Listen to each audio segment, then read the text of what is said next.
If you're trying to turn off notifications from the Chase mobile app, here's how you normally do it on iPhone. Start by opening the Settings app on your phone. Now, scroll down and tap on Notifications. After that, scroll through the list of apps and find Chase, then tap on it.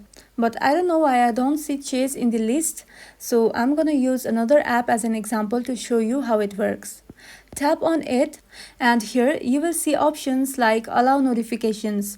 Toggle this off to stop all alerts. You can also disable notifications on lock screen, notification centers, banners, or even turn off sounds and badges individually.